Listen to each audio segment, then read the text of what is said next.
Bienvenue, monsieur le ministre. Merci Content de vous avoir. pour votre accueil. Comment on apprend qu'on est ministre? Comment ça se passe?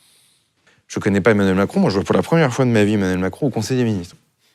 Il me dit ça va mon poulet? Je dis, oui. Tu connais quelque chose en écologie? Je dis non. Il me dit tu connais Nicolas Hulot? Je dis non. Il me dit t'es vraiment con? Je lui dis oui. Je suis vraiment con. Et l'aventure démarre comme ça. Incroyable. Comme quoi, t'as quand même de la cohérence. Je dis comme quoi parce que parfois, vu de l'extérieur, on peut se dire. Mais... Et d'ailleurs, comment ça se passe au quotidien pour vous? C'est assez lourd. Ah oui? Je vais vous le dire autrement. On subit.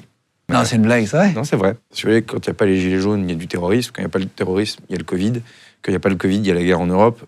Faut être aveugle, enfin encore qu'il y en a, pour ne pas voir quand même qu'il y a une agressivité Ambiante, qui est en train, ambiante, qui est très forte. Puis c'est pas comme si ça ne s'ajoutait pas au réchauffement climatique, à tous les autres défis sociaux et autres qu'on a par ailleurs. Donc faut objectiver tout ça. Est-ce que c'est grave en tant que tel? Oui. On attire les dingues aussi, hein. Je veux dire, les menaces de mort sur les réseaux sociaux, les détraqués en tout genre, les sujets proches Moyen-Orient, Ukraine, ça charrie quand même des gens qui ne sont pas que bien stabilisés. Vu l'organisation de notre constitution, de notre pays, il n'y a pas de liberté possible, il n'y a pas de modèle économique possible, il n'y a pas de redistribution de la richesse possible et de création de la richesse. Il n'y a pas une défense de ces intérêts-là. Est-ce que la démocratie, ça fonctionne bien? Pas à ma connaissance. C'est une bonne réponse. Il n'y a pas d'économie prospère, il n'y a pas de richesse française. Wow. La Russie va faire une guerre à l'Europe dans 3 ans. On commence à y aller, ouais. Institutionnellement, la mort fait partie du contrat social que la population française entretient avec le pays. Donc de toute façon, il faut accepter ce rapport à la mort. Bah. En même temps, le terrorisme est toujours là.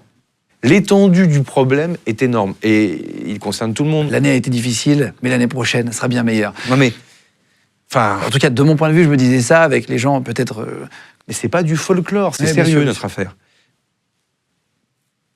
Faut à un moment donné, enfin, c'est pas du folklore, c'est très sérieux. C'est assez peu probable qu'il y ait des chars à l'est de la France, des chars russes ou quoi. Pour l'instant. Qu'est-ce que ça veut dire? Vous voyez bien qu'on est en train de se préparer pour faire la guerre. Ah oui? Bien sûr. Plein de gens ont du mal à le comprendre aujourd'hui. Hein.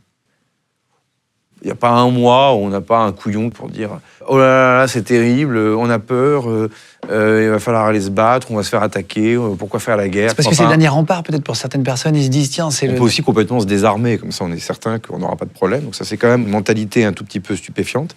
Dans quel sens? Alors, sans être vulgaire, vous conviendrez que c'est un peu emmerdant. C'est quelque chose qui inquiète hein, les gens en général, les Français. Le nucléaire, ça fait peur, qu'il y ait une guerre nucléaire. On a tous peur de ça, quelque part. Enfin, j'ai la faiblesse de penser que c'est assez normal, en fait. Si on ne faisait pas la guerre, si les humains étaient un peu plus sages... Moi, je pense que malheureusement, vous êtes un bisounours. Avoir confiance en vous. C'est assez basique, ce que je vais vous dire. Il y a encore des gens pour ne pas y croire, mais on n'a pas que des amis. Oui. Vous savez, vous, ce que peut faire M. Poutine avec sa dissuasion? Non. C'est le principe de la dissuasion. Bien sûr. Bon, je fais schématique et simple. Cette guerre, elle est déjà déclarée, mais tout ça a largement été pensé depuis longtemps. C'est vrai pour la chaîne politique, c'est vrai aussi pour la chaîne militaire. Donc il faut s'attendre à d'autres attaques. Oui, oui. Oui, bien sûr. Service réveil. Hein. Là, vous voyez bien que, waouh. C'est là où, pour le coup, c'est sûr que lorsqu'il y avait le service militaire, peut-être que ça rentrait davantage dans les esprits et qu'il y avait moins le côté folklorique. On apprend des choses incroyables. C'est implacable. C'est vrai. Si on a peur d'avoir des morts, si vous voulez, c'est pas la peine de parler de suite de sécurité et de défense, quoi.